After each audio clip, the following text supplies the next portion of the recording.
Welcome to RVA's Homily of the Day.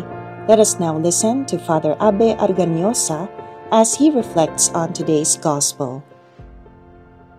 Being faithful. Dear brothers and sisters, in today's Gospel, Jesus explains to us the parable of the weeds in the field. The one who sows good seeds is the Lord Jesus, which means that God is giving us His graces to all of us, His children. Each person is being given the blessings he needs. The children of God are the good seed. It means that we must be the bearers of God's goodness and love in this world, which is the field of the Lord. The weeds are the children of evil, and they are planted by the devil.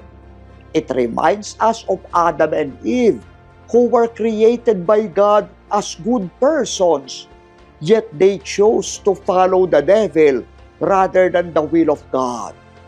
We are all created good, and therefore, we must be faithful to God by refusing the temptations of evil.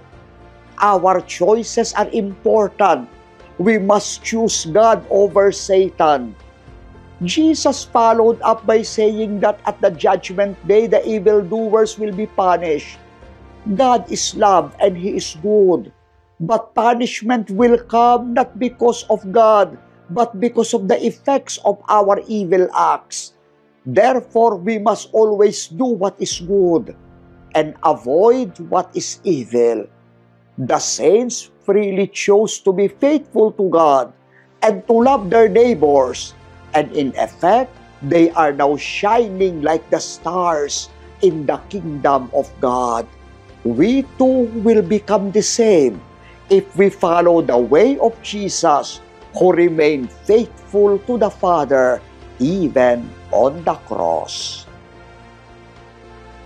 Thanks for listening today. For more homilies, please visit our website at www.rvasia.org.